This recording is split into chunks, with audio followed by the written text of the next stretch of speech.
Let's make some noise. Come on.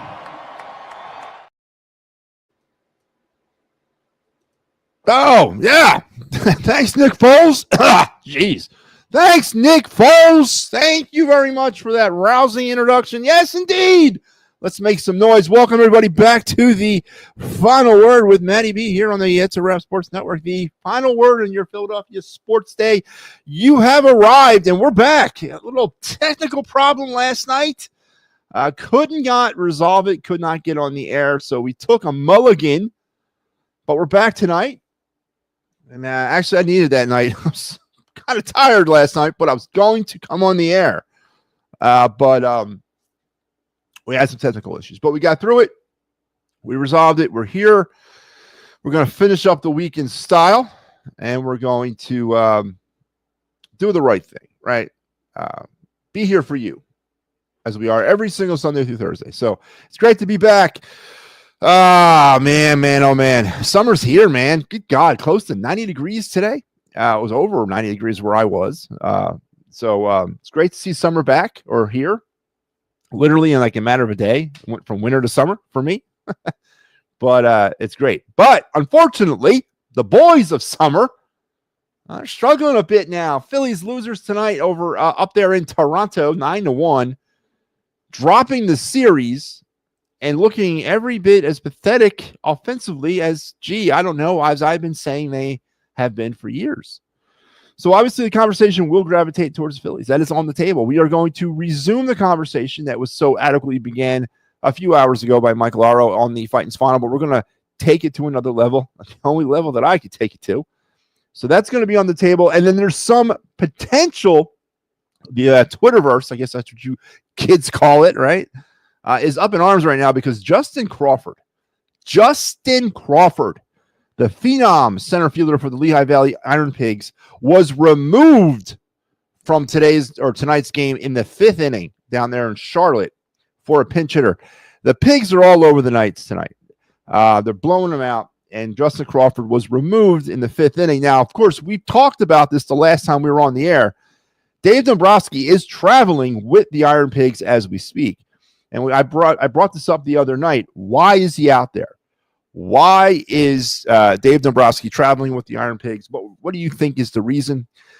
Tonight, Justin Crawford was removed out of the game in the 5th inning for a pinch hitter. It could be for precautionary reasons. He was seen stretching at some point before his at-bat. Maybe it's just because of the fact that they're blowing out the Charlotte Knights and kind of give him the rest of the night off. It could be a potential trade, and it also could be a potential call-up. So all the world is now, or all Phillies Nation is holding their breath to find out why Justin Crawford was removed from the Iron Pig game tonight. And again, Dave Dombrowski has been traveling with the team this week. So we'll get into that. We're also going to talk some Flyers. Noah Cates is re-upped with the team. The Flyers are putting together or Rick Tocchet's putting together his coaching staff, essentially from the Vancouver Canucks. The staff that he had there is pretty much coming together. We can talk that. We can also talk Eagles because it was a great conversation started the other night by me and Michael Papernick. Well, actually, it was Papernick, who I didn't take Papernick for a Jalen Hurts disciple. I didn't take that, but we can continue that back and forth all you like. We can definitely get into that. I had the strength for that tonight. I think, and anything else that you guys want to talk about. And yes, to all you Philly people and all you It's a Wrap Sports and all you Final Word people, it is open. That's right. There you have it.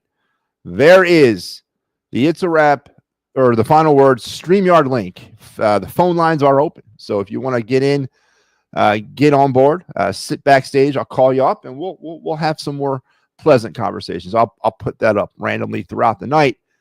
So the phone lines are open, and we can go and have some fun with that. And of course, our usual segments: the day in Philadelphia sports history, the card review, and of course your of the night. All that here on our final show before our weekend. And let's get it rolling. Let's get it rocking and rolling. Adam will lead us off tonight. Good evening, MattyB. Adam, how are you? Good to hear from you. Did you get your card back, Adam? Has it returned yet? Did you send it off to PSA? Who did you send it to be graded? And is it back? Inquiring minds want to know. Here's Michael Papernick. The Phillies should fire Robbie while in Canada. He lives there. Yeah, just kind of drop him off at his house. Swing the bus around. We're going to drop Rob off. I agree, man. 9-1 losers tonight. And the offense looks anemic as usual.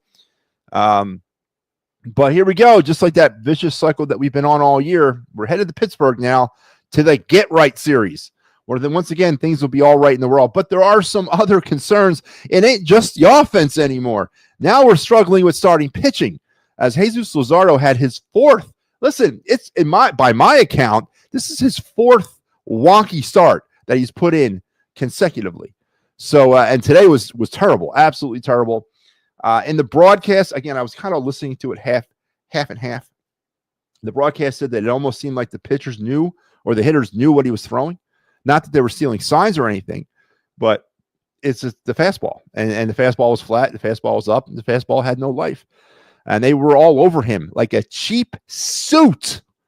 And Luzardo just couldn't get anything going with his pitching. And the Phillies offense continues to not get anything going with the bat.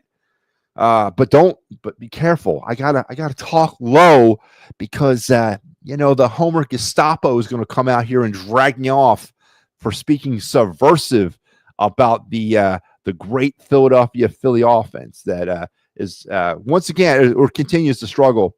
Well, let's call it what it is all season long. Well, let's call it what it is the last 3 years, but no changes are coming yet. Maybe there are some changes. So we'll get into that. Adam saying Luzardo looked terrible. He's looks terrible. Is it the possessive plural of the word look? He's looked terrible for a while. This is not his first bad start. By my account, this is his fourth kind of off the wheel start. And that's a concern because we went from having an 8-deep rotation now to maybe having a 4-deep rotation. But since we last talked, Mick Abel last night pitched a gem, an absolute gem. Got no run support, no offensive support, as per usual with the Phillies. But pitching-wise, Mick Abel was on point. And the topic about Mick Abel could also be potentially thrown out there.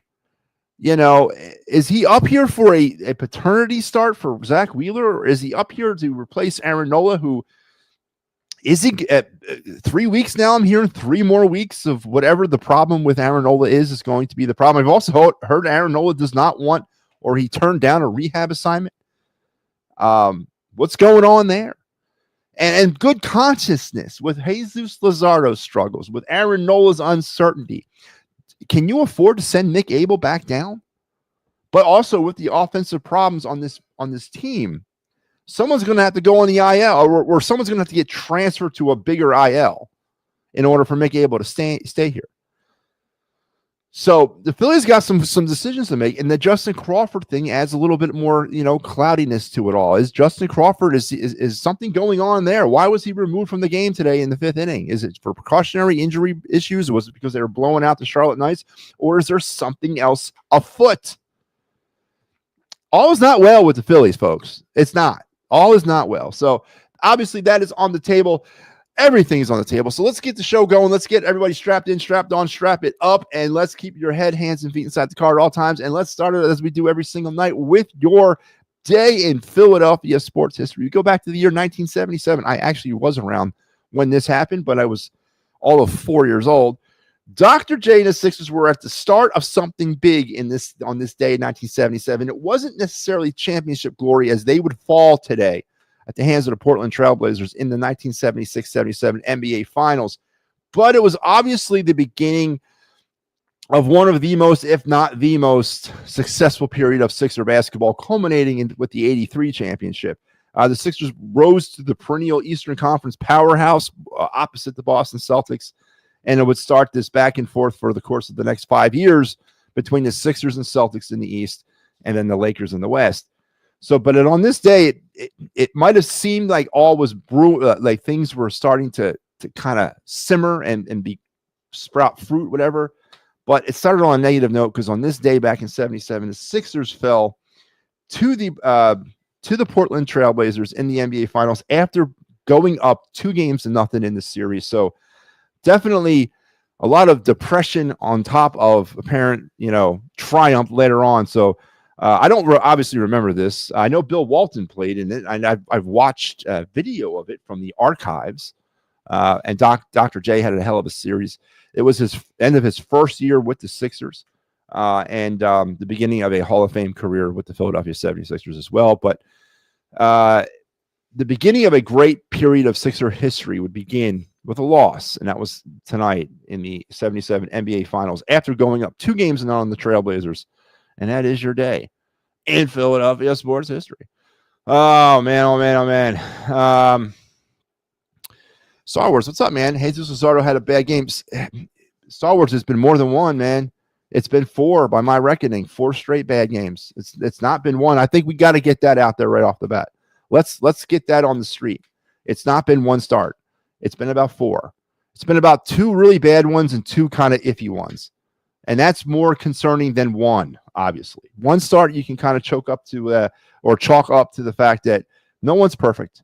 And you got to kind of fight through all that. But this is about 4 now by my reckoning. And that's a trend. And that needs to be handled and that needs to be figured out. Mike Luzardo sipping pitches. That's what they were saying in the telecast. And there might be something to that, but also what I've seen from Luzardo has been his stuff's flat and it's up. There's no more break to his stuff. Remember earlier in the season, everything was breaking nasty. Even his fastball had a lot of velocity, had a tail on it. Now he's got nothing, man. It's all straight, flat, and up. It's the signs of a dead arm. It is. I hate to say it in June, but it's the signs of a dead arm. We've kind of been down this road before, right? Last year with Ranger Suarez, first couple months of the season, he was pitching like Ty Cobb reincarnated, and then it all fell apart for him. Hopefully we're not getting a repeat performance here this time from Jesus Luzardo, but I don't really know what to say. Thank God Mick Abel has kind of risen out of the ashes and apparently, or I guess more importantly, I'm on the side of not putting Painter or rushing Painter along, but we may not have a choice here. Painter might have to come up into this rotation in July. We may need him. So I guess that's good to have those backups, though. But Luzardo is tipping his pitches of what they're saying, and it's not a good thing. And there you go. For those of you who want to know, the phone lines are open, and here is the link. Jump on the StreamYard. So head on over. If you want to get involved in the conversation, come on. It's time. Barbara. That Mets versus Dodgers series was real because baseball is good. What? That Mets versus Dodgers series was real baseball. Yes, it was real. It was good to see good teams play each other in close-fought games, even though it's not involving the Phillies. Yeah. Yeah, I know. I know, Barbara. I know it's frustrating. I know it's frustrating to watch a team over the course of the last, let's just kind of use the last 3 games, right? So they go out and they score 7 runs in 2 innings in the first game of the series against the Blue Jays. Then they muster up from that point forward. For the rest of the series, they muster up a total of 3 runs. 3 runs in 3 games, essentially. They get outscored on the process, 15-3 or whatever it is. Today, another blowout. Weston Wilson has become the new Cody Clemens. He's the new spot starter when the bullpen can't be used anymore. The runners with scoring position is over the series. The Phillies, 3 for 8 on Tuesday, 0 for 2 last night, and today 1 for 7. The runners in scoring position batting average has fallen down to 255. 255 through 62 games this season. The Phillies are batting with runners in scoring position. Their starting pitching has surrendered through 62 games. They've surrendered 63 home runs. Their starting pitching has. The Phillies has. In stark contrast to last year in the first half of the season, through the first 81 games of the 2024 season, the Phillies starting rotation surrendered 64 home runs. So in a matter of one more home run, we'll already tie as many home runs as we gave up in the first half of last season. So, there's obviously other problems than just offense, and you guys already know where I stand on the priorities of where this team is struggling and where I want to see them get better, or where I want to see them, address. I think it's offense. I truly do. This team's offense. This is not a World Series contending team's offense. It's not, and it's time for us to really start accepting that. And I think, and now it's to a point where Dave Dombrowski has to accept that. Now it's to a point where John Middleton has to accept that. And now it's a point where they have to start fixing it. And if that means saying goodbye to some people, then so friggin' be it. Because right now, we are not going to win a World Series with this offense. I'm sorry. We couldn't do it in 22. You can't do it. You couldn't do it in 23. You didn't do it last year. What makes you think with the arrival of Max Kepler that the offense is going to turn it all around in 2025? Bryson Stott, let's go down the list. Let's do that real quick. Barbara, you triggered me. Let's go down the list of offensive power punchers for the Philadelphia Phillies right now. I want to see, because maybe I'm missing something. Bryson Stott is batting .244 right now. For all you Bryson Stott in the leadoff position, have you watched the man swing? Have you seen how slow his bat speed is? You want him leading off 0 for 4 today. He's batting .244 for the season. And then Trey Turner, who's probably been the one of two very lone spots of goodness in this offensive lineup, batting .300. Bryce Harper, man, .250 Is it also time to kind of acknowledge the Bryce Harper? I brought this up on the show a few weeks ago. If you could right now, at this particular moment in time, if a team came calling right now for Bryce Harper's services, would you listen? Would you try to make a deal happen to get out from underneath that contract? Bryce Harper is a bust. He's a goddamn bust. He's a showman. He's a performer. He's not a baseball player, man. He's not. He's been touched with a gift from the baseball gods, but nobody coached the kid. Nobody mentored the kid. Nobody turned him into a baseball player. He's a showman, a performer. And we're stuck with his ass for the next 7 years or 6 years, whatever it is. But would you, if you could, make a move to get off of Bryce Harper? What is Bryce Harper providing this team right now? And what has he provided them since 2022? I mean, this is the conversation that John Middleton and Dave Dombrowski need to start having about these players. Really, how much further are we going with Bryce Harper? He hasn't taken us to the promised land, and it seems like he's getting worse. Would you move off of Bryce Harper if you could? I say yes, absolutely. I'd get up some contract money, some cap. I know there's no cap space, but we'd probably get back underneath that luxury tax a little bit, and maybe we free up some money to go after, Pete Alonso next year or whatever. But I think it's a legitimate question to be answered. Would you move off of Bryce Harper if you could? Kyle Schwarber has been the lone bright spot over the last 2 seasons offensively. He's batting .260 now. It was 1 for 4 today. Did strike out twice. Alec Boehm, .274 has sort of resurrected his season. Why has he not been traded yet? Because how long is that going to last? Then we got Nick Castellanos, batting a very quiet .285. Had himself a 3-hit night tonight. But does it also seem that Nick Castellanos, when everybody else is ice cold, he's hot, and then when everybody's hot, he's ice cold? Or when I know the lineup doesn't get hot together ever, but when like 3 of them are hot, he's ice cold. When everyone's ice cold, he's hot. He's streaky as hell. He could bring you back some value right now. He's got another year left on his contract. Somebody would listen and take Nick Castellanos off of your hands. I guarantee it, man. And then you got Max Kepler. Max Kepler's batting .214. Where the hell is Mike Laro? Mr. Kepler fan.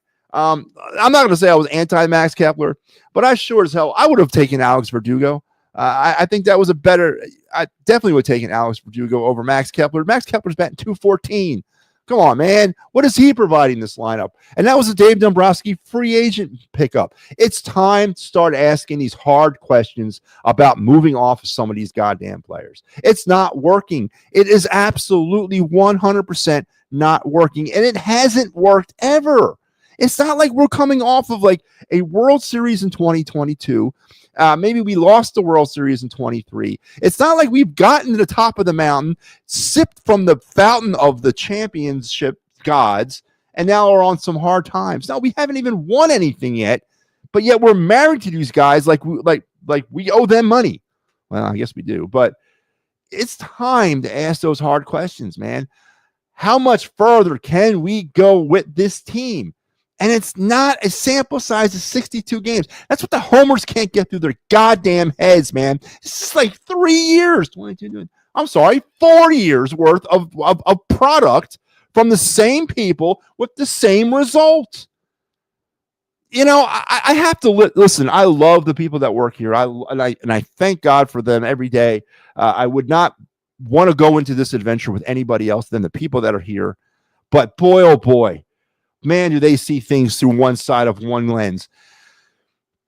To sit here and not have a serious, like, come to Jesus moment about this team's actual ability of being a World Series. It's not even asking if they're a good or bad team. Obviously, they're a good team, but it's more than being a good team. Are they a World Series champion?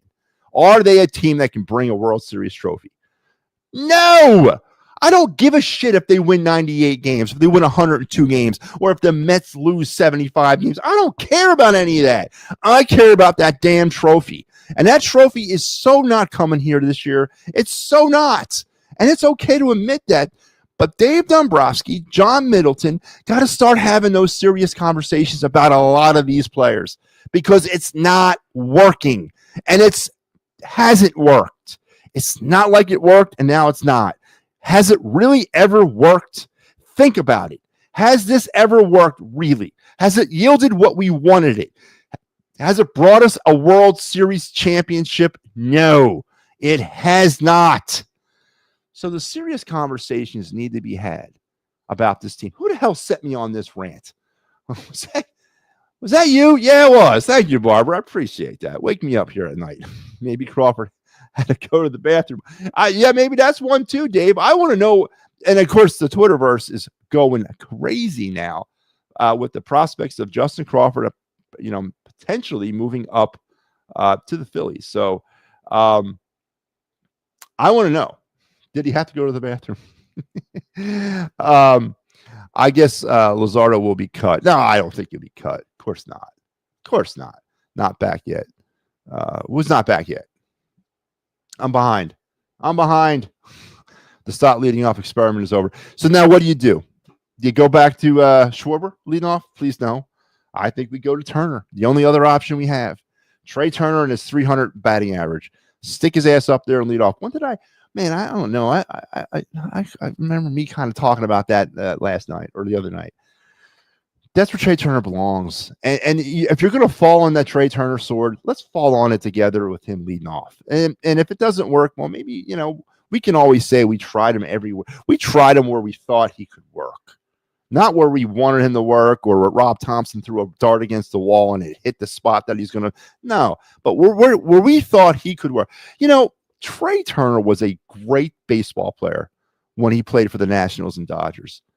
He's just a good baseball player now. What the hell happens to people when they come here? I mean, Lance Parrish struggled when he came here in '86. I mean, Jeff Crowley did.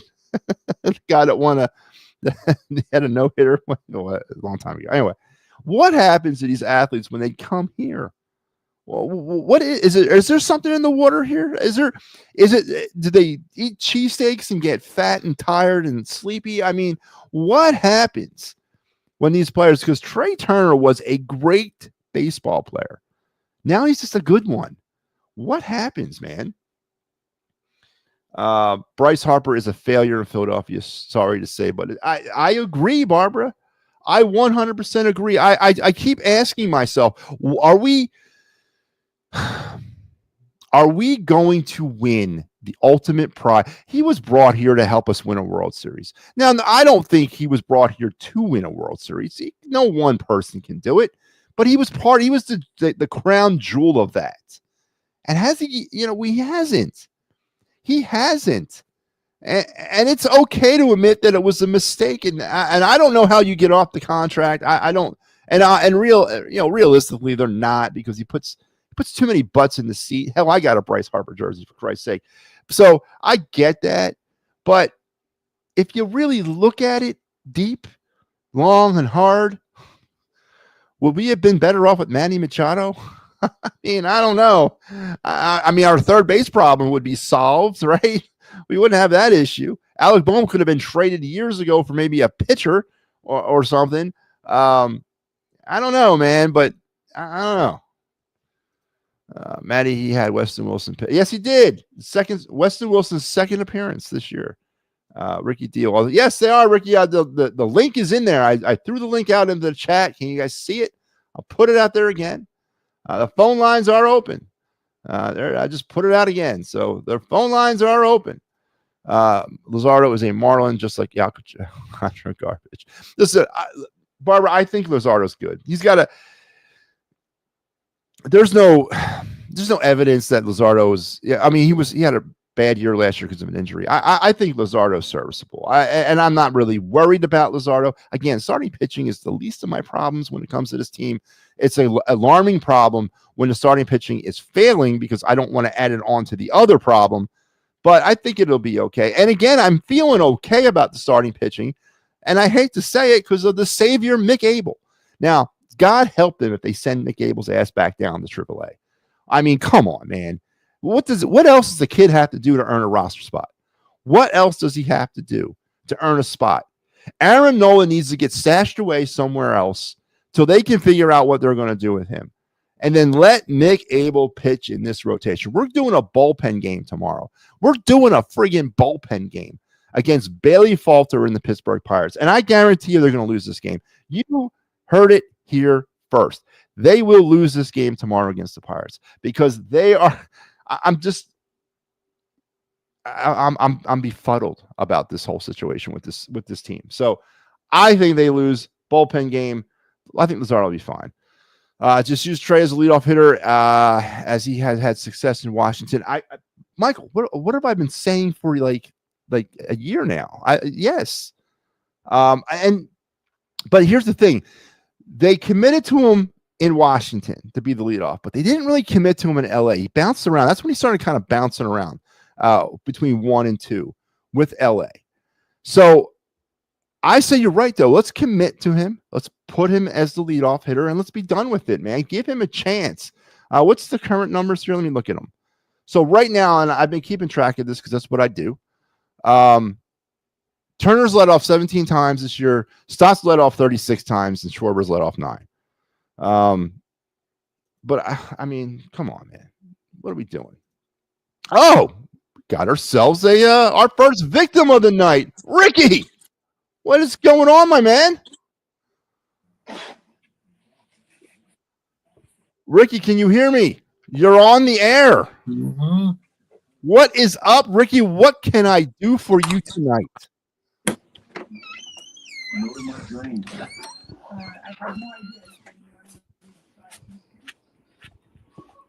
Let's go film. Ricky, I agree with you, but here's the problem, man. We got to be honest. Ricky, I agree, let's go Phillies, but where are we going, Ricky? Where are the Phillies going in 2025? I want your honest opinion, Ricky. How far, currently, the way this team is constructed, how far can we go in 2025? To a World Series. Ricky, God bless you for your optimism, and you got to keep it. Please, we need it. There's too many of me in the world that are going to try to tell you you're wrong. I'm not going to sit here and tell you you're wrong. I'm not Ricky. I'm going to tell you you're off the base, but I'm not going to tell you you're wrong. That's everyone's expectation of this team, but I honestly don't see it. Last thing, Ricky, I want to ask you this, and then we gotta move on. Justin Crawford, should he be sent up to the Phillies? Yes or no? Mm-hmm. Yeah, I agree, Ricky. The center field project experiment's got to end. Justin Crawford's got to come up. Ricky, thank you for coming in tonight, man. I'm sure I'll have you back on Sunday. All right. Mm-hmm. Take care, man. All right, so there you are, folks. The phone lines are open. That was Ricky. Ricky says they're winning the World Series. I don't know, man. Ricky also agrees with me. Justin Crawford needs to come up, and he needs to come up now. All right, so let's get. So there you go, folks. The phone lines are open, so you need to get in here. Don't tell me that I don't let you talk. There's Trey. JT gives positive. JT Romito gives positive injury update. Yeah. Well, that was a shame what happened to him the other night. You never want to wish that on any man. And I've been there. I I've been there, and that doesn't feel well. And I do wish him all the speedy. I wish him his speedy recovery because we honestly need him. I'm not a big fan, and I think his better days are behind him. But I don't. There's nothing else. There's nothing else. I like how it was said when Walker came in for relief that he was pitching just one inning. Just makes no sense in a blowout. Yeah, because I mean, we're going with the bullpen game tomorrow night, right, Mike? So I would think that would mean Taijuan Walker would start tomorrow and maybe go as long as he can go, especially against the Pirates, right? But now they used them tonight. Do they go back? Because what was it, 15 pitches he threw? Does he come back at it tomorrow against the Pirates and get shellacked for like a 9-run first inning? I mean, and then sets because God forbid this offense can't come back from 3-0 deficit, let alone a 9-0 deficit. What do we do? Who's your money? What's the money on the starter tomorrow? Is it Taijuan Walker coming back out of the pen? Seth Johnson pitched tonight too, right? Didn't he? Yeah, he pitched. Who's your starter tomorrow? Joe Ross. Now Joe Ross, he's done some spots starting in his time. I'm going to throw down a couple dollars on Joe Ross. Joe Ross is my starter tomorrow, folks. If not, it'll be Taijuan. I'm going to go with Joe Ross or Taijuan Walker will start tomorrow. It said Crawford was stretching his hamstring and they pulled him because they were up big. Yes, that's a theory, Adam. That's not. Don't forget, there's a lot of coinky dinks going on down there in Charlotte, North Carolina. Dave Dombrowski is traveling with the Pigs this week. I don't remember the last time. Not to say that doesn't happen, but I don't remember the last time that it's happened here.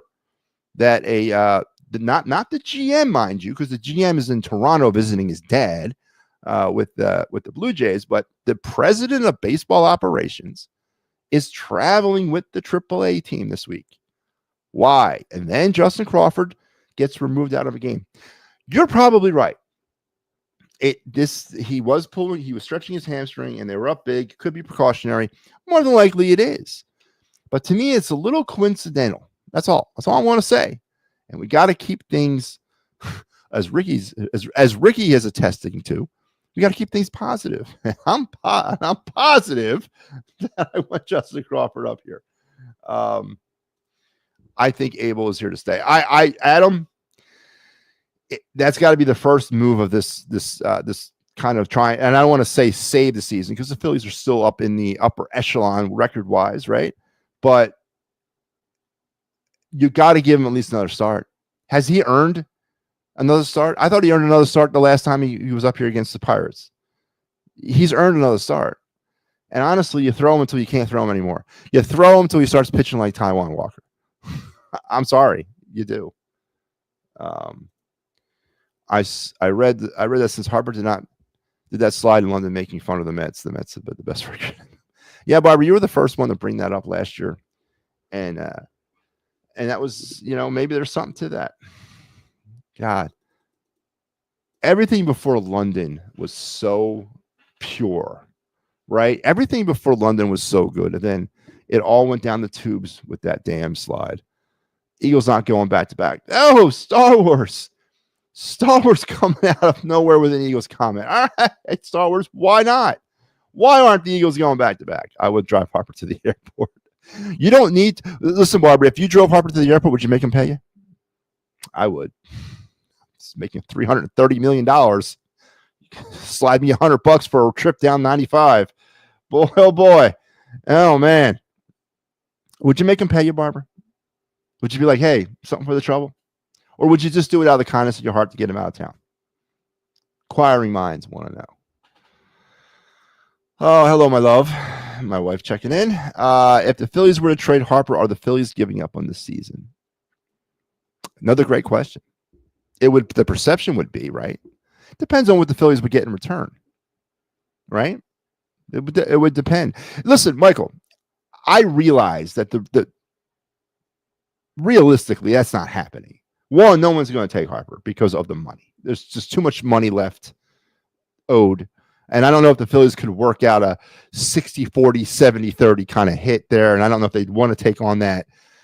So I'm not going to sit here and tell you that it's a That's even it's not even a realistic proposal, right? But it would all depend on the haul back, honestly, and the money would be part of that haul, so it would decrease the player in return because the money would have to go involved. The money would be part of that. But I would guess it would be, honestly, yeah, I guess it would be. It would be considered that, and but you know what? Maybe it shouldn't be considered that because it could open the avenues. I don't know, Mike. That's a great question. I didn't even think of it that far. I just want him out of here. I wasn't thinking about whether or not it's giving up on the season or not. It's changing a direction of the season, a direction that we're going. And that's my point, Michael. It's something different. It's something different because what we've done over the past 22, 23, 24, and now into 25, 4 seasons has not worked. So giving up on the season, maybe, but going another direction, absolutely. Because this direction's not working. This road we're on is not headed anywhere, right? We're all on this road together, and the road never ends. It's honestly like being locked inside Big Al's Excuse Emporium and not be able to get out ever. I'm looking for a change, man. A change in direction. Pete Alonso is having a monster year, 15 homers and 55 RBIs. Yep. Sorry, Bobby is. Absolutely.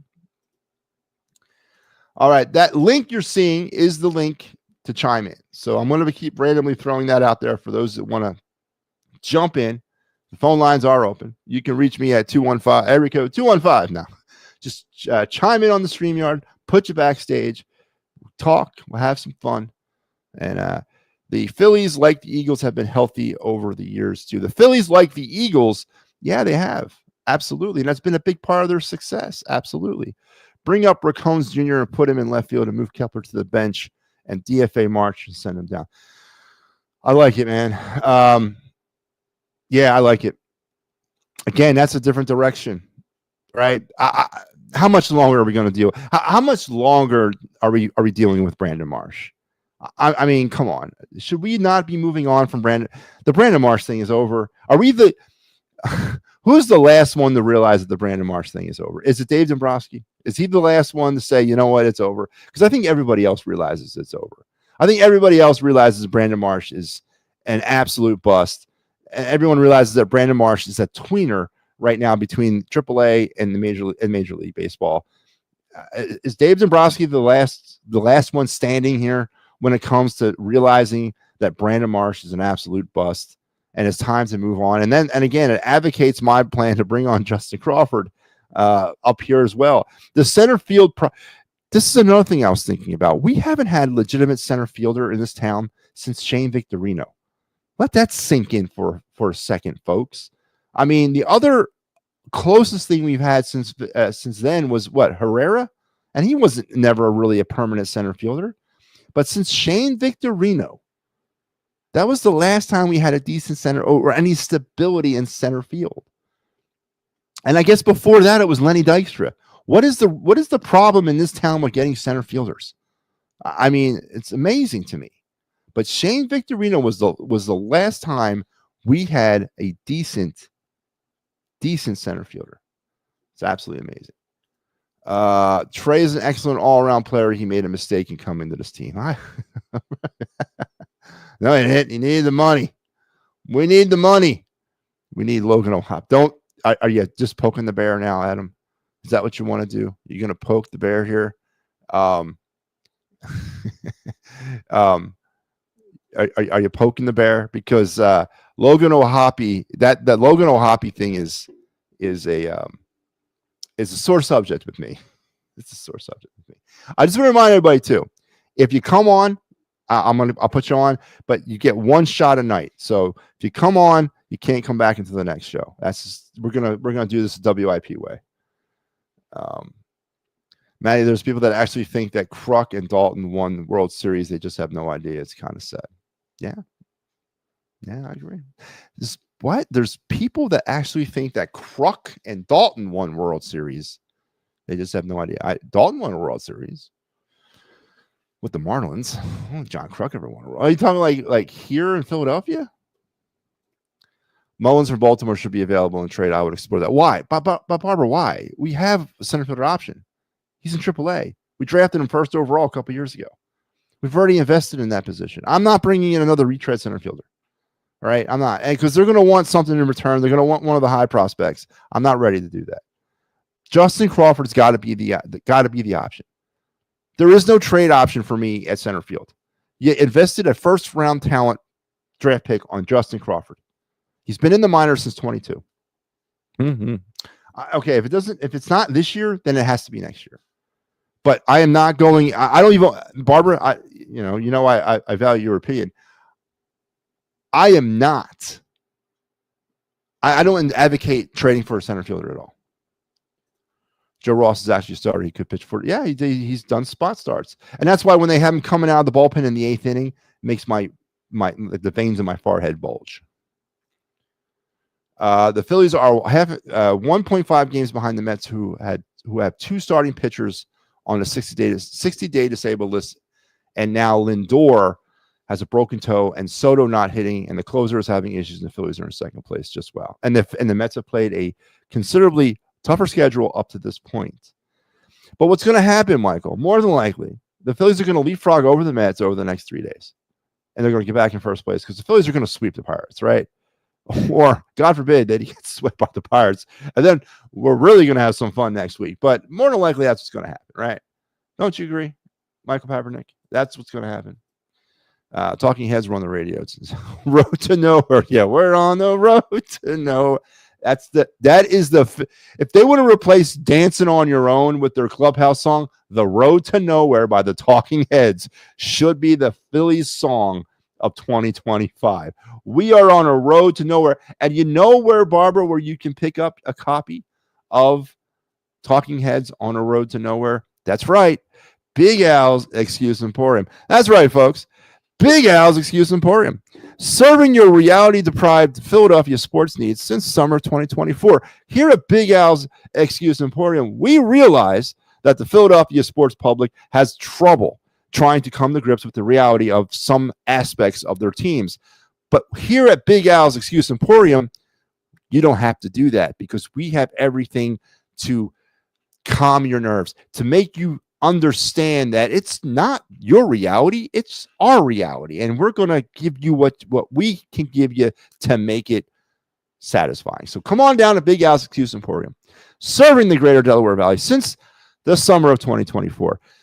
When you come in, bring the kids. We got stuff for the kids. And also, if you mention MattyB's name, you get 25% off of all the entire stock. Just mention MattyB's name at the checkout register.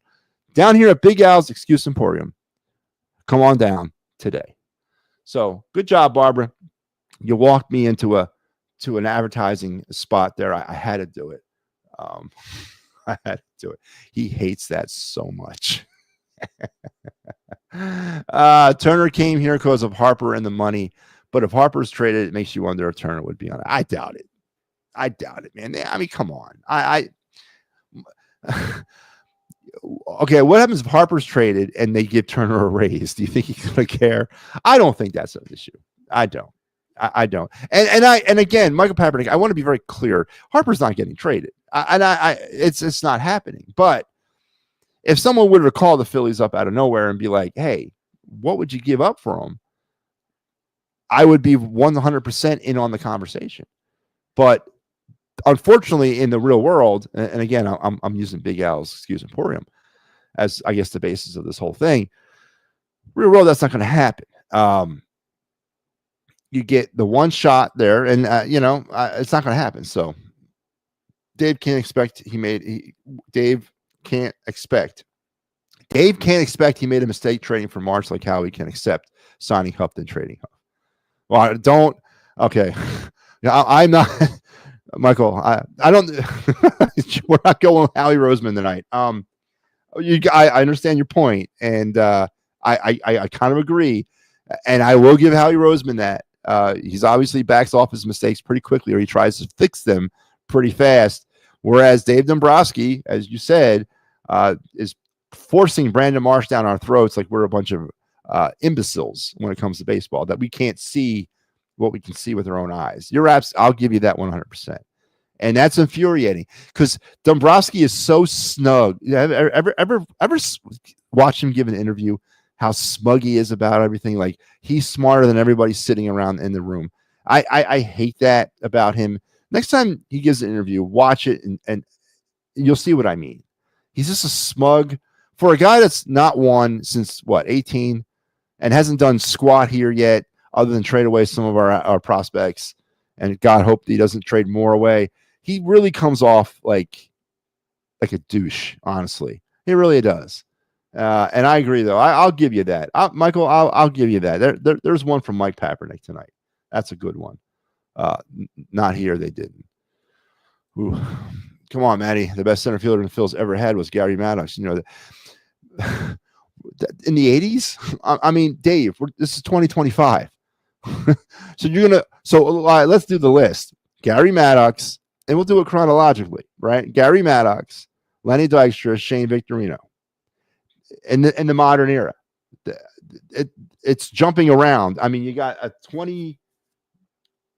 20-year gap between Maddox and Dykstra, and you got a 15-year gap between Dykstra and Victorino, and now you got going on a 20-year gap between, or no, let's give it 2011. Yeah, we're about 15-year gap between Victorino and whoever the next person is. It's not been very consistent when it comes to center fielders in this town. I know we drafted Moniak thinking he was going to be the guy. Obviously, it didn't work. But think about the center fielders in the history of this organization in the modern era. And we just pretty much mentioned all the good ones. And they're gapped all through the last 50 years. It's not been very consistent. I hope Skeens pitches Sunday. I think he's scheduled to pitch Sunday. I got to take a look. If the Phillies lose 2 games against the Pirates, Robbie better be fired.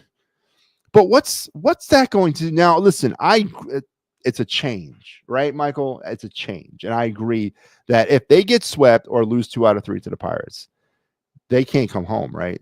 Should they head out to Sacramento and just share the stadium with the A's because they can't come home, correct? Think about that. If they get swept by the A's, or not the A's, but the Pirates, can they come back to Philly? Woo! Woo! Man, that'd be tough. Okay, I'll take a look at it after the show. You think JT comes back next year? We've talked about this, Adam, on this program. Do I think or do I want is 2 different things. I think he does because I don't know who's going to offer him. He's probably looking for another big payday. I don't think he's getting that. The rest of the league can see that he's deteriorating. His offensive skills are in the gutter. Over the last 3 years, he has fallen off a cliff offensively. Defensively, runners are stealing on him pretty consistent this season. I think it was the other night somebody swiped 5 on him in one game. He still calls a really good game, and he still manages the staff really well. So there is something there. I think they should bring him back for about a year, maybe 2 years at the most, because it's all about getting to Eduardo Taiit, which is 3-4 years from now. You got to get him closer to the majors.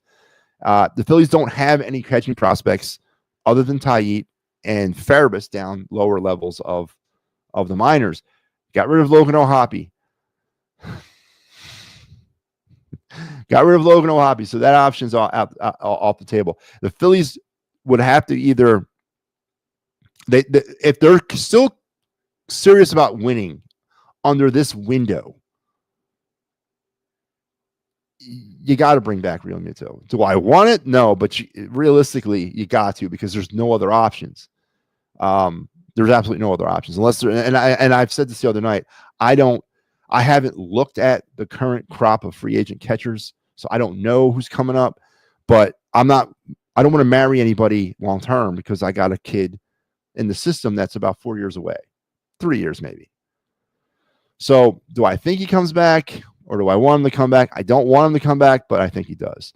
It's all going to be whether or not he thinks he can. I think he tests the market and sees what's out there and sees what teams think of him. I don't think anyone's going to offer him a 5-year mega deal. I think the contracts he's going to get are on those 1 or 2 year sides. And why not stay here, especially if you still have a chance to win? So, yeah, I think he comes back. I don't want him to, but I think he does. On the contrary, I heard Trey's wife wanted him on the East Coast. Trey wanted to stay with the Dodgers. I heard that too. Absolutely heard that too. Dave is in the stadium ice cream. That's why he's in the Lehigh Valley. Dave's in on a stadium ice cream. That's why the team's in Charlotte. They're not in Lehigh Valley. They're down in North Carolina. They're on the road. He's on the road with them. He's not up in Allentown. He went on the road with the Iron Pigs. And the question I have is why? Why do you do that? So I can see what you're saying, but he's on the road. Gary Maddox came from the Giants, Dykstra from the Mets, Victorino from the Astros. Notice the trend. Yes, Victorino actually came from the Dodgers. He was a Rule 5 pick from the Dodgers.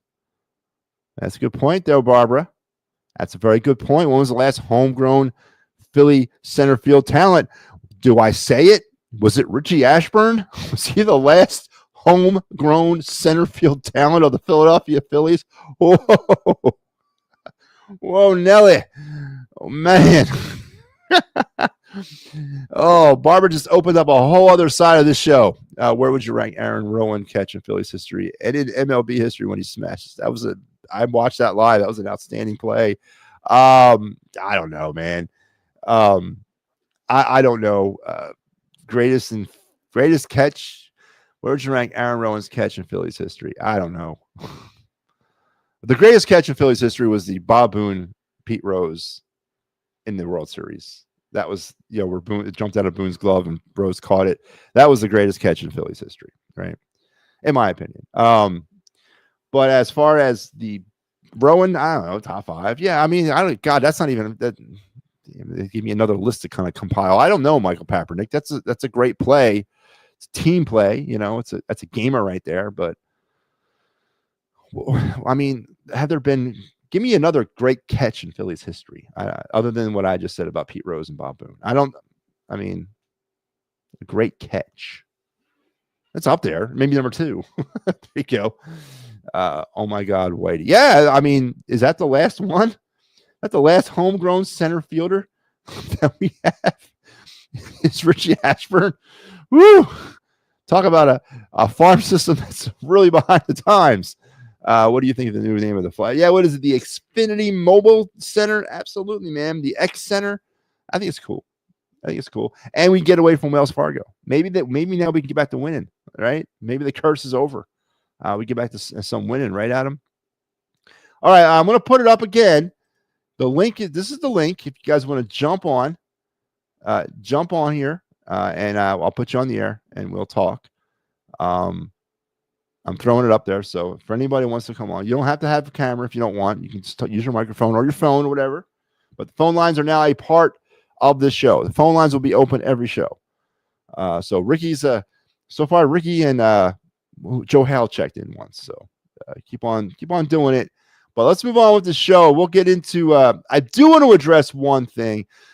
Well, we're coming up on an hour. Oh man, I don't want to. Oh man. Let's talk this. Let's go to the other night segment, and then maybe I'll bring this up. But I'll be on the air for 5 hours tonight. But here we go. Here's the other night segment.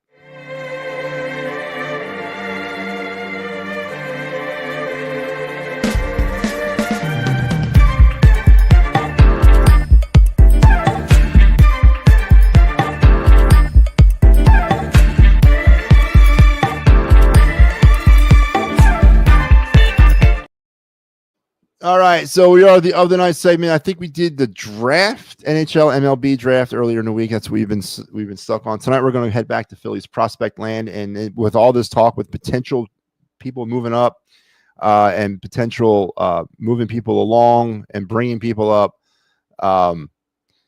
let's get into some of that. Tonight's Philly's prospect on the other night segment is the much maligned Michael Mercado. Remember this guy last year came up, pitched, I think, had a really good start for the Phillies. Then he kind of went off the rails a bit. Mercado's futures role might be TBD. It's clear he has stuff. He's got the potential to get the big league hitters out in some capacity. His fastball averaged just above 95 miles an hour in 24 topping out 98 with riding life up in the zone. His upper to 80s cutter touches as high as 92 and missed bats at 41%. Now, he was brought, the Phillies picked him up from the Tampa Bay Rays a few years back, and he did pitch last year, made a couple starts with the Phillies, was 1-2 with an 11.08 ERA in 5 appearances, started 2 games. Again, I think his first start, he won it, but then they pretty much touched him up after that, and he headed on down back to Lehigh Valley, where he's been ever since. And since this season with Lehigh Valley, he's had a pretty good, solid year up to this point. He's 2-0 with a 5.59 ERA in 16 games, no start. So he's coming out of the bullpen for the Iron Pigs. He's got 2 saves as well, and he's pitched 19 innings, 25 hits, 12 runs. How many strikeouts has he got? He's got 21 strikeouts, and he has walked only 8. So, I mean, I don't know.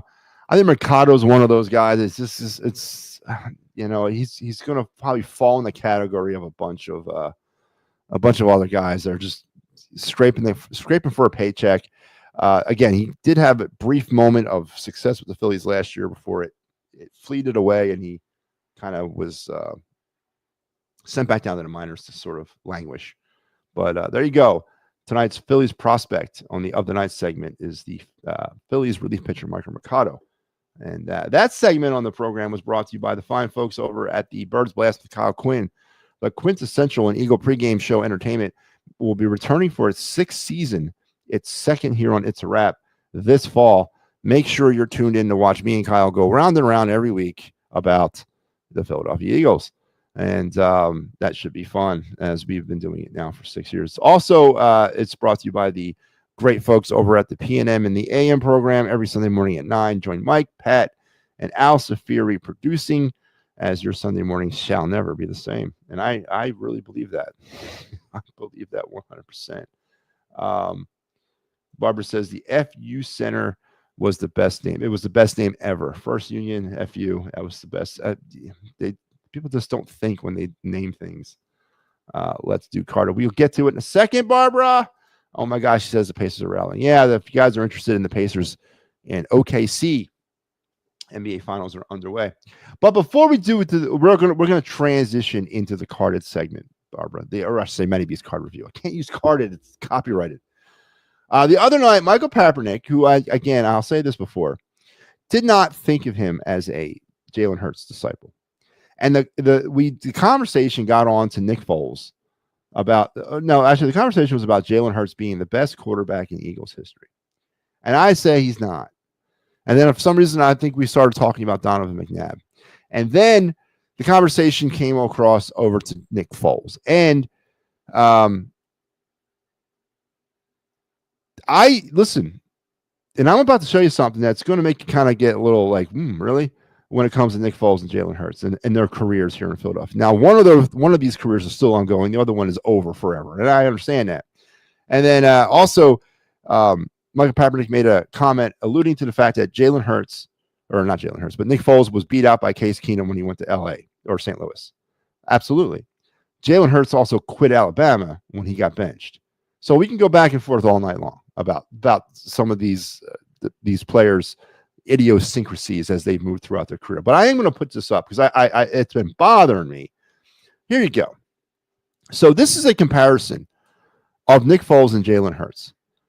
So Nick Foles started 44 games for the Eagles, threw 68 touchdowns, 27 interceptions for over 11,000 yards, a 26-18 record regular season-wise, 4-2 in the playoffs, Super Bowl champ, and an MVP with a quarterback completion percentage of 62.1. So far, Jalen Hurts, through 66 games started, has 95 touchdowns and 40 interceptions.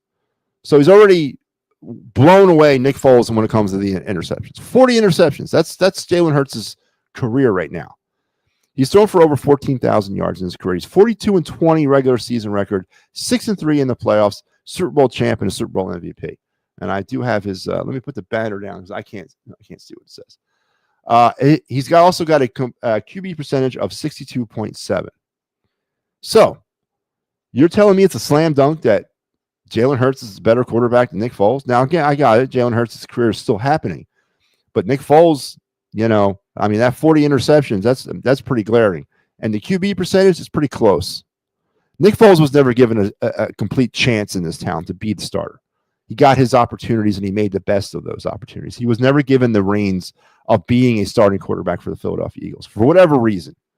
So in what Nick Foles could scratch out for himself, which to me is pretty damn impressive, and Jalen Hurts pretty much, is the franchise, was given every keys to the castle. You go do what you got to do. So to sit here and tell me that it's a slam dunk that Jalen Hurts is the best quarterback in Eagles history, take a look at this, and you tell me what you think. It's not a slam dunk. Not quite at this particular moment in time, it isn't.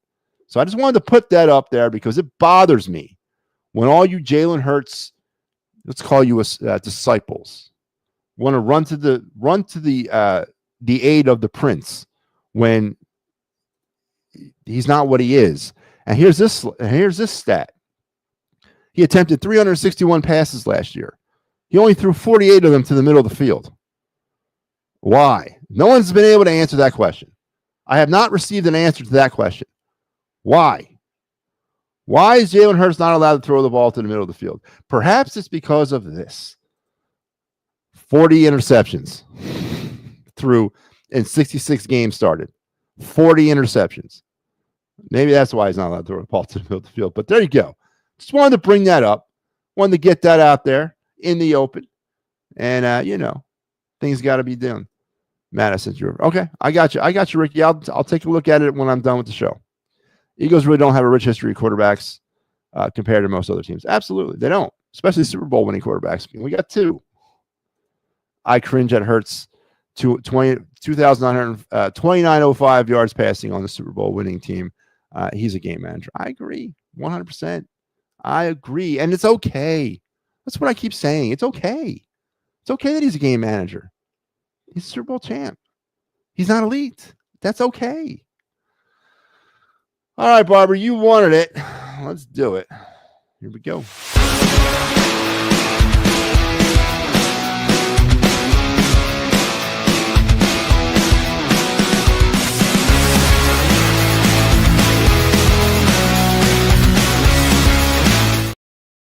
Yep. MattyB's card review. It's a time of the night where we take a few moments and look at one of my many sports cards. Talk about it. Kick things up about it. Have some fun with it. And this is our final one of the week. So we're going to make it a good one. I don't know. It's not really that good a one. It's I don't even know why I picked it, but I did because I don't discriminate against my cards. When it's their turn of the rotation, we talk about it. So we've been stuck on baseball. We're still on baseball. We were stuck on the 87 tops for the longest time. We're not doing 87 tops tonight. We're going more modern, 2018 tops. Yep, 2018 tops. Now, what are some of the things about 2018 tops that we know? Well, one thing we know is that it was one of the first years that Topps decided to go with just a full front picture. No borders, no funny little graphics, just a full front side of the card picture. And it was really 2018 wasn't the first year they did it, but it was really a change in card philosophy when they decided to do. I think 2015 was the first year they did it, but 2018 was. I remember what 2018 to me represents is a really colorful set of cards from Topps. Series 1, 2, whatever. The Series 1 and 2 were very colorful, very in your face, very like boom. You know what I mean? And tonight's 2018 Topps. Again, not a player that you're going to run out there and, at this particular moment in time and break the bank on. But when this card came out, it had some value, and some variations of it, it still does have some value. And I'm talking about the 2018 Paul DeJong rookie Future Stars card. Now, funny thing you're asking, this is the thing about Topps that pisses me off. So right now you're looking at a Future Stars card of Paul DeJong. As you can see here on the front of the card, it says very clearly Future Stars. And then down there on the lower right-hand side, it's got his rookie cup, which is what Topps does to designate that this is a rookie card. But it's not a rookie card because if you go through 2017, now in 2017, DeJong played for Memphis. He played 108 games for the Cardinals, so he came up during the 2017 season. So he has a card in the, I think it's Series 2 of 2017. So that is the actual rookie card. This is his Future Stars card that came out a year later with the Rookie Cup. There's a lot of players that get confused, and Aaron Judge is one of them. I think he's got a Futures card with a Rookie Cup. I think it's in 2019. What was it? No, I think it might be the same year, 2018. That's not his rookie card. It's the first year of his rookie after his rookie season. This is when you get into the realm of Series 1, Series 2, franchise, update, Chrome. This is when we get into that realm, and it gets all uber confusing because back in the day of the wax packs, you either were on the team in spring training, pretty much, and you got credit for that rookie year, or you waited to the following year after your first full rookie year, and then that was your rookie card. But it's gotten a lot confusing with the digital age because there's so many variants of the sets that come out throughout the year to try to capture some of these players. Now, Paul DeJong as a player back in 2018 when this card was pretty hot. I mean, he was trending in the beginning of his career the future of the St. Louis Cardinals. He has fallen off a cliff and is pretty much a journeyman now. But this card still, as a base card as this one is, will still fetch you about $5 or $6 on most auction websites or most sites that I deal with. It's pretty insane if you ask me. And if you had one of the variant cards, the refractors, the gold shimmers, or the color blast version of this card, you're at $40, $45. These cards are still going for. So it's funny the way cards have changed. It's not necessarily the player, it's the variant now. You know what I mean? But this card still has value. Currently, as I said, there's about a few websites that I deal with that I could move this card for about $5 or $6. But it's not Paul DeJong's rookie card. It's his Future Stars card, which is different from his rookie card. And this is it right here. This is my version of it. As you can see, the same thing I showed you. Got the Future Stars, got the Rookie Cup down there on the lower right-hand side. Base card here, about $5 or $6. But if you had this card in a refractor or the gold blast or the shimmer, silver shimmer, you're looking at about a $60 card for between $40 and $60. Well, there it is. The Paul DeJong 2018 Topps base Future Stars Rookie Cup card from Topps. And that's it, man.